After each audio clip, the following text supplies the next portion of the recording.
जयंती के उपलक्ष्य में यह कार्यक्रम रखा गया है। उनके बारे में कुछ कहने के लिए मेरी उम्र और तजुर्बा बहुत कम है, इसलिए मैं सिर्फ इतना कहूँगा कि उनके बताए हुए चिन्हों पे और उनके आदर्शों पे अगर हम 4 कदम चल लें तो हमारी ज़िंदगी संवर जाएगी। बस मैं उनके लिए इतना ही कहूँगा और आपको तालियां बजा दीजिए एक बार उनके लिए, एक बार हमारे लिए भी बजा देगा। ये सीतापुर, जब लोग नई नई शादी हो या नई नई प्रेमिका तो लड़के बहुत अजीब अजीब बात करते हैं। हमारा दोस्त एक था दीपक भाई, उसकी नई नई प्रेमिका बनी तो वो उससे बात कर रहा था 4 घंटे, वो लोग 4 घंटे हो गए बात करते करते। तो लड़की ने कहा कि मुझे सुबह उठना है, अब मैं सोने जा रही हूँ तो फोन रख रही हूँ। लड़के ने कहा कि फोन मत रखना, तुम सो जाओ, मुझे तुम्हारी सांसें सुननी है। तो हमको लग रहा है अब्दुल भाई भी सांसें सुन के आए हैं, आंखें बंद हो रही हैं तो जग के बैठे। और सीतापुर के आदमी की एक नई नई शादी हुई तो वो पहाड़ों पे अपनी पत्नी के साथ रहोगी। तो उसकी पत्नी ने कहा कि अगर तुम पहाड़ों से गिर गए तो मैं अपनी छोटी बहन के साथ रहूँगा। तो फिर यही बात पलट के उसकी पत्नी ने पूछ लिया कि अगर मैं पहाड़ों से गिर गई तो तुम किसके साथ रहोगे? उसने कहा इरादा तो मेरा भी तुम्हारी छोटी बहन के साथ है। और वो बहुत खेलता था तो उसके पड़ोस के अंकल जब निकलते थे तो उसको अपने पास बुलाते थे और कहते थे बेटा लाल किले के बारे में कुछ जानते हो? वो कहता था नहीं जानते हैं। तो कहने लगे कभी टहलने जाया करो, बाहर जाया करो, जानोगे। अगले दिन फिर वो लड़का खेला तो फिर अंकल जी निकले, उसको अपने पास बुलाया। कहने लगे ताजमहल के बारे में कुछ जानते हो? कहा नहीं जानते हैं। कहने लगे खेला मत करो, बाहर टहलने जाया करो। अगले दिन अंकल जी ने फिर उसको बुलाया। अंकल जी ने जैसे बुलाया लड़के ने पलट के सवाल पूछ लिया, कहने लगा रामलाल को जानते हो? अंकल ने कहा नहीं जानते हैं। लड़के ने कहा कभी घर भी रुका करो। और बता दें इनके में और केजरीवाल में एक समानता है इस समय, वो भी झाड़ू लगाते हैं, ये भी झाड़ू लगाते हैं। अंतर इतना है कि वो घर के बाहर लगाते हैं और ये घर के अंदर लगाते हैं। ये कारण ठंड से बचने का एक मूल जो कारण है वो हम बता दें शुभम भाई, या तो आपके पास कंबल 2 होने चाहिए या फिर कंबल रजाई ज़्यादा होनी चाहिए। आप लोग गलत समझ रहे हैं दोस्तों।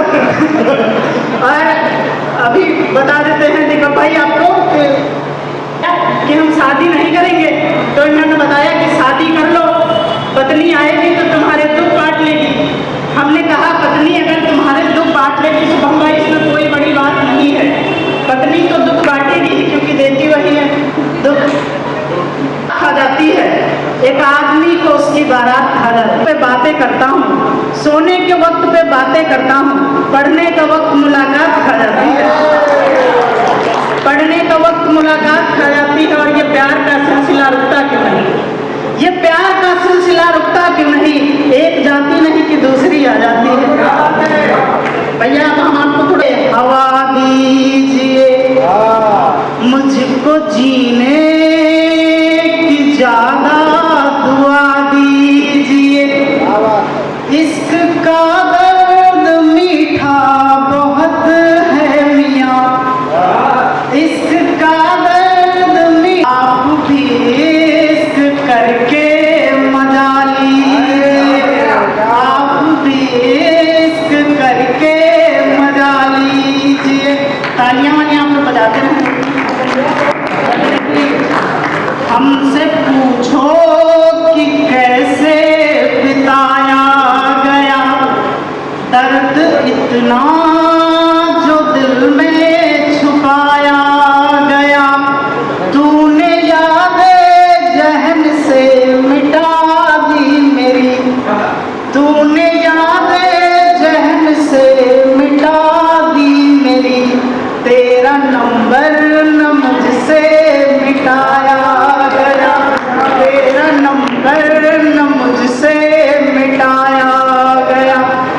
और एक गीत है छोटा सा, नहीं तो इसको पढ़ के मैं खत्म करेंगे। हम सुनना कि दोस्तों एक गीत है होगा जिसमें की पीर नहीं होगी, तुम जो चाहो वो मिल जाए ऐसी तकदीर, तुम जो चाहो वो मिल जाए ऐसी तकदीर नहीं होगी।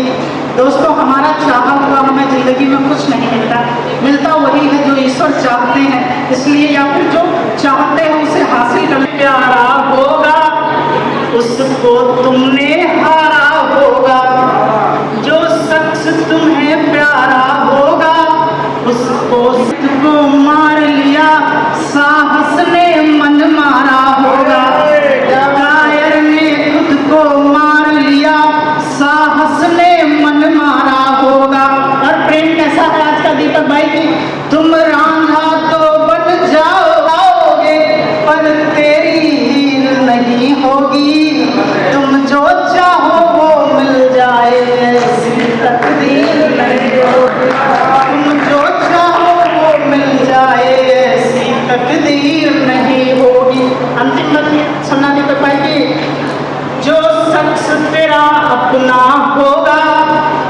से तुमको बचना होगा।